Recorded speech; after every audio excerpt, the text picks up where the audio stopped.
بسم الله الرحمن الرحيم.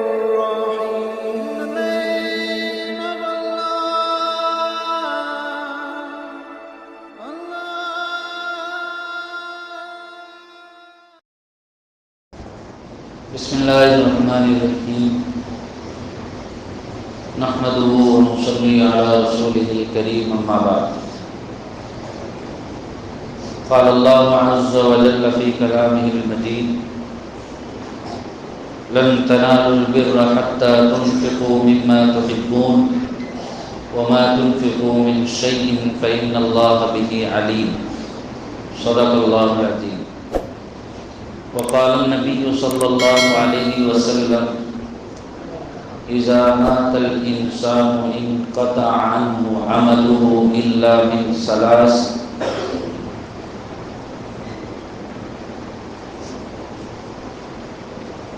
إلا من صدقة جارية أو علم ينتفع به أو ولد صالح يدعو له أو كما قال عليه الصلاة والسلام. قابل احترام بزرگوں اور عزیز دوستوں، قرآن کریم کے چوتھے پارے کی پہلی آیت ہے۔ اللہ تعالیٰ ارشاد فرماتے ہیں: تک نیکی حاصل نہیں کر سکتے جب تک تم اللہ کی راہ میں وہ مال خرچ نہ کر دو جس کو تم پسند کرتے ہو۔ اللہ کی راہ میں کسی بھی مال کی قبولیت کے لیے دو بنیادی شرط۔ پہلی شرط یہ ہے کہ وہ مال اللہ کی رضا کے لیے خرچ کیا جائے، اور دوسری شرط یہ ہے کہ وہ مال پاکیزہ ہو، حلال ہو، طیب ہو، صاف ستھرا ہو۔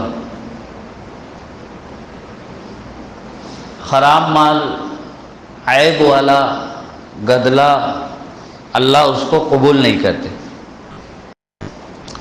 یہی وجہ ہے کہ جب بندہ اللہ کی راہ میں جانور ذبح کرتا ہے تو اس جانور سے متعلق بہت ساری شرائط کا ہونا ضروری ہے۔ جیسے اس کی ایک متعین عمر ہونا ضروری ہے، وہ کسی بھی جسمانی عیب سے پاک ہو، یہ ضروری ہے۔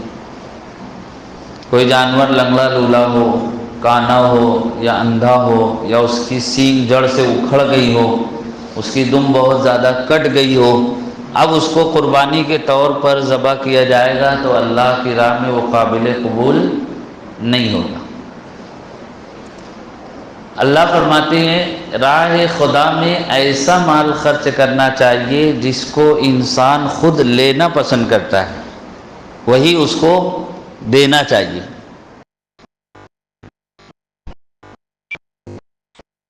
جیسے اللہ نے ایک جگہ ارشاد فرمایا: یا ایھا الذین آمنوا انفقوا من طیبات ما کسبتم ومما اخرجنا لکم من الارض۔ اے ایمان والو، ہم نے جو تمہیں پاکیزہ روزی عطا کی ہے، زمین سے جو کچھ غلہ تم کو دیا ہے، اس میں سے صاف ستھرا مال اللہ کی راہ میں خرچ کرو۔ آگے ارشاد فرمایا: وَلَا تَيَمَّمُوا الْخَبِيثَ مِنْهُ تُنْفِقُونَ وَلَسْتُمْ بِآخِذِيهِ إِلَّا أَن تُغْمِضُوا فِيهِ۔ خراب مال ملا کر راہ خدا میں مت دو۔ ایسا مال اگر وہی تم کو دیا جائے تو تم لینا پسند نہیں کرو گے، ناگواری کے ساتھ لوگے۔ تو اللہ کی راہ میں کوئی مال خرچ کرنا یہ بڑی پسندیدہ بات ہے، یہ صدقہ کہلاتا ہے، اور یہ باعث اجر و ثواب ہے، اللہ کی رضا کے حصول کا ذریعہ ہے۔ یہ ایسا عمل ہے جس کا اجر ثواب بعض صورتوں میں بندے کو مرنے کے بعد بھی ملتا رہتا ہے۔ صدقہ دو طرح کا ہوتا ہے۔ ایک صدقہ وہ ہوتا ہے جو بندہ کسی کو دے دیتا ہے، جس کو دیا جائے وہ اس کا مالک ہو جاتا ہے، وہ مال بندے کی ملکیت سے نکل کر سامنے والے شخص کی ملکیت میں چلا جاتا ہے، اور اس پر جو اجر و ثواب ملنا ہے وہ مل جاتا ہے، اور اس صدقے میں دی ہوئی وہ چیز ختم ہو جاتی ہے۔ جیسے کسی کو کھانا کھلا دیا جائے تو کھانا کھلا دیا جائے گا، کھانا ختم ہو جائے گا، اس پر جو اجر و ثواب ملنا ہے وہ ایک مرتبہ ملے گا۔ لیکن کچھ صدقات ایسے ہوتے ہیں جن کو صدقہ جاریہ کہتے ہیں، جس میں فرق یہ ہوتا ہے کہ وہ صدقہ جاریہ میں وہ مال باقی رہتا ہے، اس کا نفع دوسروں کو ملتا رہتا ہے۔ عام صدقہ بندے کی ملکیت سے نکل کر سامنے والے مستحق کی ملکیت میں چلا جاتا ہے، صدقہ جاریہ میں وہ مال بندے کی ملکیت سے نکل کر اللہ کی ملکیت میں چلا جاتا ہے اور وہ باقی رہتا ہے، البتہ اس کا نفع دوسروں کو پہنچتا رہتا ہے۔ جیسے حضرت عمر ابن خطاب رضی اللہ عنہ کو خیبر میں ایک جائیداد ملی، بڑی زمین تھی، بڑی زرخیز۔ انہوں نے رسول اللہ صلی اللہ علیہ وسلم سے مشورہ کیا کہ میں اپنی یہ جائیداد، یہ زمین اللہ کی راہ میں صدقہ کرنا چاہتا ہوں۔ تو حضور نے فرمایا اگر تم چاہو تو اس طور پر صدقہ کرو کہ اس کی اصل باقی رہے گی، اس کا نفع دوسروں کو پہنچتا رہے گا، یعنی صدقہ جاریہ کے طور پر۔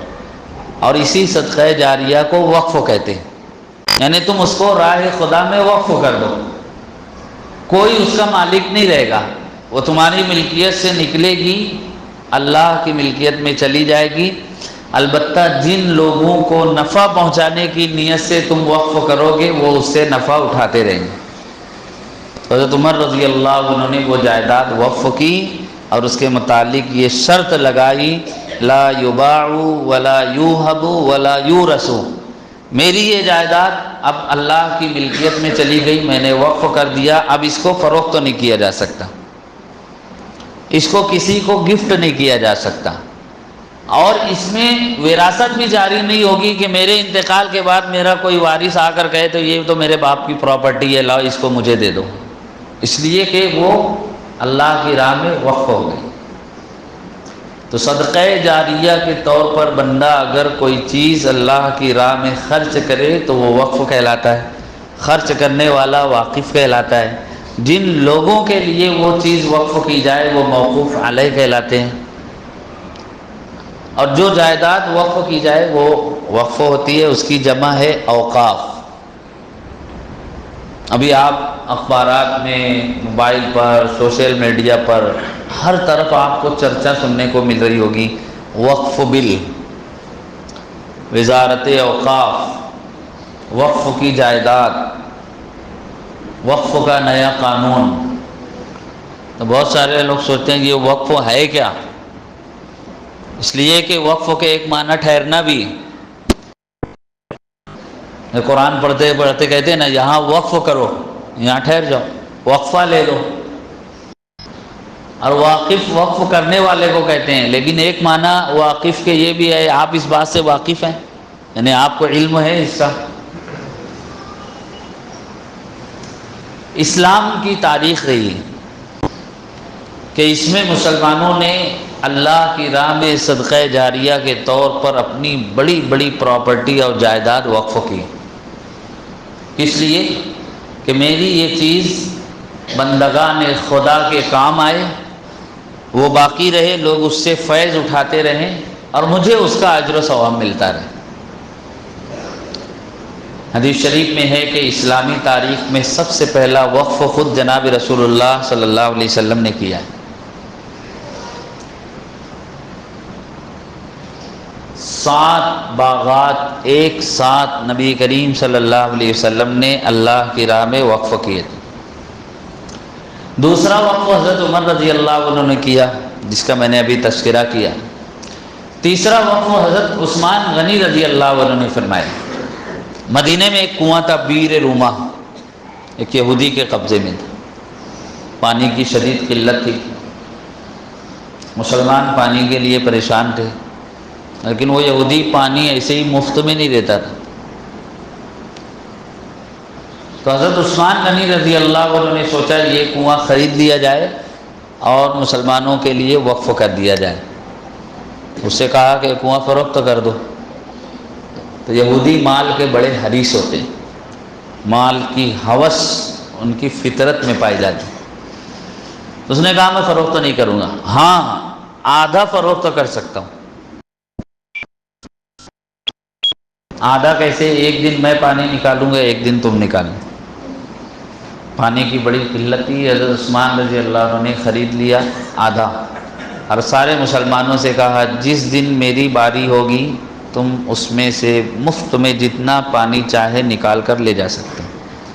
اب دوسرے دن یہ فروخت کرنے کے لیے بیٹھتا تھا تو دکان چلتی نہیں تھی۔ ظاہر سی بات ہے، ایک دن جو چیز مفت ملے دوسرے دن اس کو کون خریدنے کے لیے جائے؟ تو پھر اس نے تنگ آ کر مجبور ہو کر بقیہ آدھا بھی فروخت کر دیا۔ حضرت عثمان رضی اللہ عنہ نے وہ پورا کنواں راہ خدا میں وقف کر دیا۔ اس کا فائدہ کیا ہے؟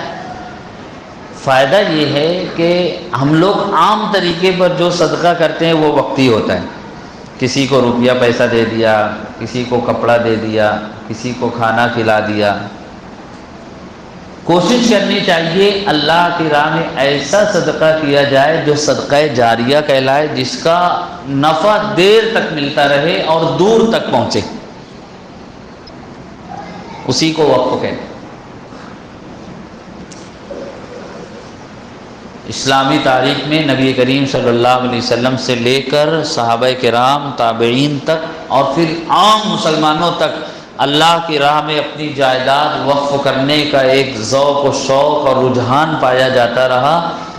ہندوستان کے مسلمان بھی اس میں کبھی پیچھے نہیں رہے۔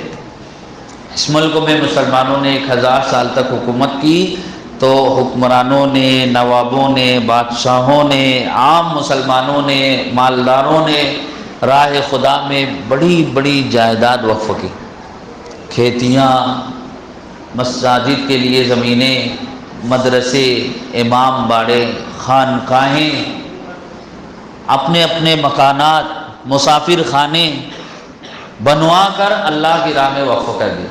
اتنی بڑی تعداد میں وقف کیا بطور خاص آزادی کے موقع پر۔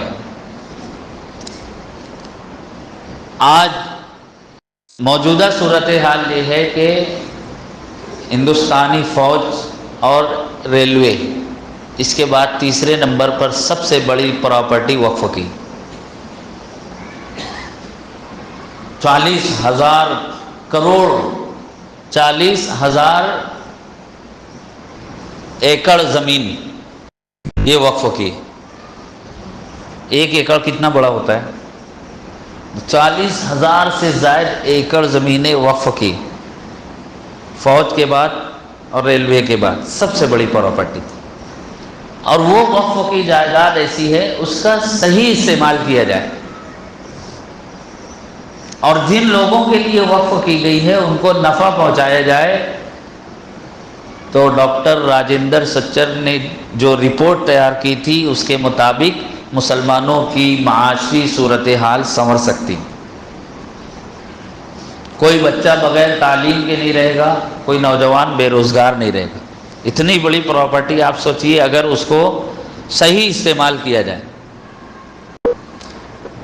جیسے کسی مسجد کے لیے کوئی شخص اپنا ایک مکان وقف کر دے اور کہہ دے کہ یہ وقف ہے، اب مسجد کے ذمہ دار یہ کریں کہ اس کو کرائے سے دے دیں اور اس کا کرایہ مسجد میں آ جائے، تو آپ اندازہ لگائیے کہ ایک مناسب مکان ہوگا، اس کو کرائے سے دیا جائے گا، کم سے کم 5 سے 10 ہزار اس کا کرایہ مسجد میں آئے گا۔ تو ایسی 40,000 ایکڑ زمینیں جو پورے ملک میں پھیلی ہوئی ہیں، اگر اس کا صحیح استعمال ہوگا تو کتنی بڑی آمدنی کا ذریعہ ہوگا۔ لیکن 1857 کی جنگ کے بعد جب انگریز ملک پر قابض ہوئے تو انہوں نے وقف کی جائیدادوں پر قبضہ کر لیا۔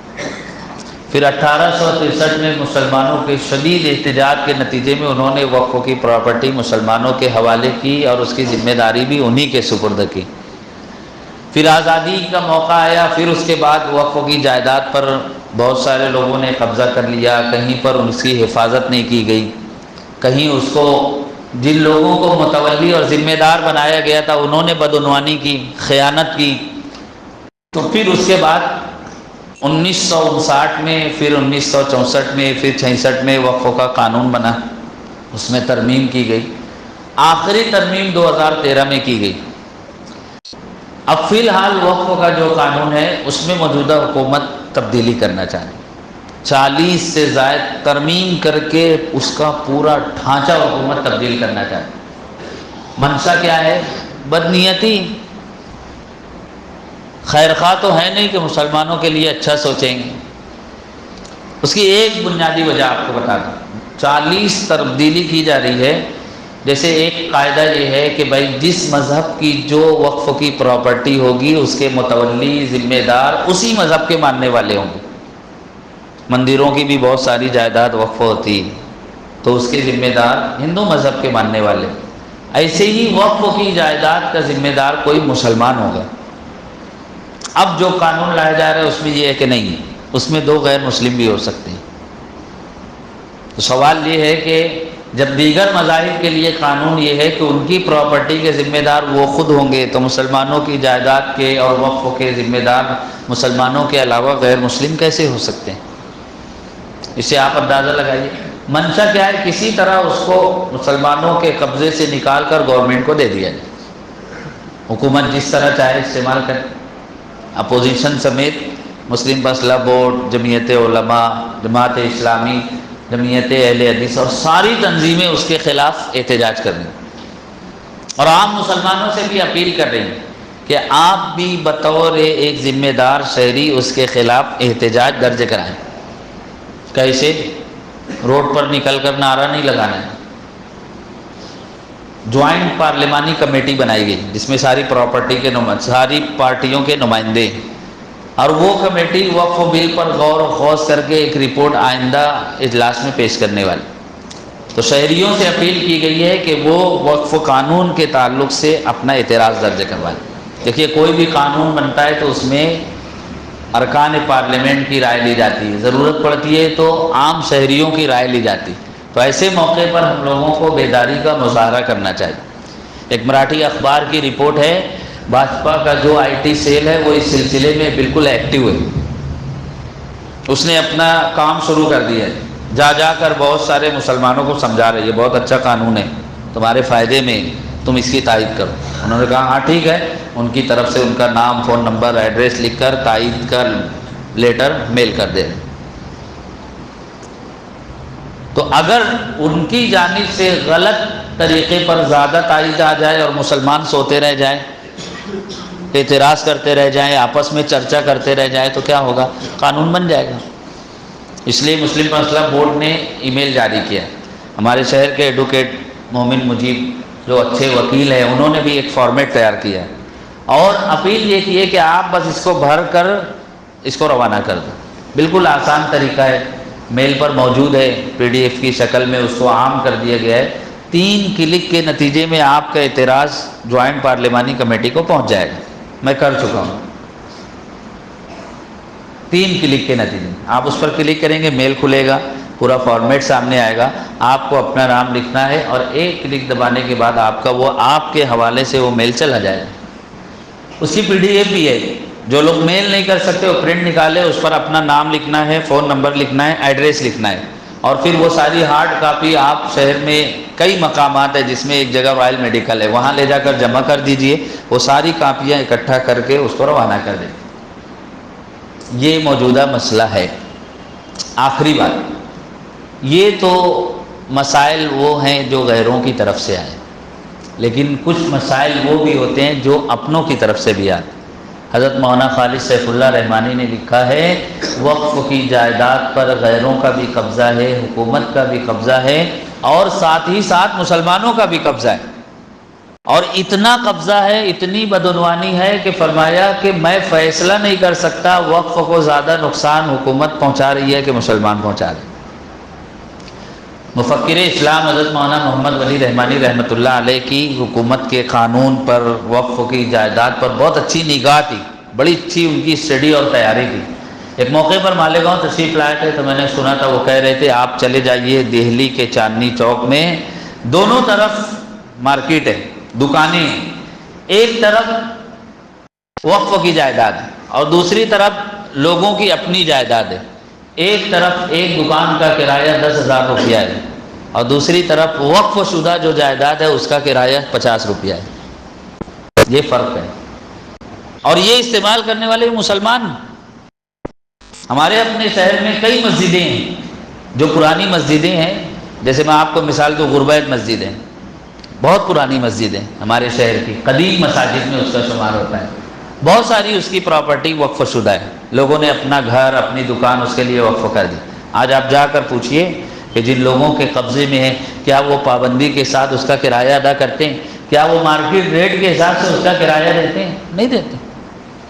وہ 100 سال کی لیز پر ان کو مل گیا، 100 روپیہ 10 روپیہ 50 روپیہ اس کا کرایہ طے کر دیا گیا، آج وہ استعمال نہیں کر رہے، لیکن وہ وقف کی وہ چیزیں واپس بھی نہیں کرتے، اپنا قبضہ بھی نہیں چھوڑتے، وہ کسی اور کو دے دیتے ہیں، سامنے والے سے 10,000 لیتے ہیں اور اس میں سے 100 روپیہ اٹھا کے مسجد میں دے دیتے ہیں، 500 اٹھا کر مسجد میں دے دیتے ہیں۔ تو یہ تو اپنوں کی طرف سے ہونے والا نقصان ہے۔ ایسے لوگوں کو اللہ سے ڈرنا چاہیے کہ اس کا نفع امت کو پہنچنا چاہیے۔ اسی کے ساتھ ساتھ ہم لوگوں کو بھی کوشش کرنا چاہیے کہ ہمارے آباء و اجداد نے، بزرگوں نے امت کی خوشحالی کے لیے جیسے اپنی جائیداد صدقات کی شکل میں صدقہ جاریہ کے طور پر وقف کی، ہم لوگ بھی کوشش کریں کہ ہم امت کی نفع رسانی اور خوشحالی کے لیے اپنا مال، اپنی جائیداد، جو کچھ اللہ نے جس درجے میں استطاعت دی ہے وہ وقف کریں۔ نبی کریم صلی اللہ علیہ وسلم کا ارشاد گرامی ہے، بندے کا انتقال ہو جائے اعمال کا سلسلہ بند ہو جاتا ہے، 3 چیزوں کا نفع اور اجر ثواب اس کو مرنے کے بعد پہنچتا رہتا ہے۔ نمبر 1 صدقہ جاریہ، نمبر 2 ایسا علم جس سے دوسرے نفع اٹھائیں، کوئی اچھی کتاب اس نے لکھی، کوئی اچھی تعلیم گاہ اس نے قائم کی، لوگوں کو علمی فائدہ پہنچے، اور نمبر 3 نیک صالح اولاد جو مرنے کے بعد بھی بندے کے لیے، مرحوم کے لیے، اپنے باپ کے لیے دعا کرتی رہے۔ تو ہمیں خود بھی ایسا عمل کرنا چاہیے جس کا نفع ہمیں دنیا میں بھی ملے اور مرنے کے بعد آخرت میں بھی ملتا رہے۔ دل سے دعا ہے اللہ تمام باتوں کو سمجھنے عمل کی توفیق بخشے اور مسلمانوں کی جان مال، دین و ایمان، عزت و آبرو اور تمام چیزوں کی اللہ تعالیٰ پوری حفاظت اور نگہبانی فرمائے۔ وما توفیق الا باللہ۔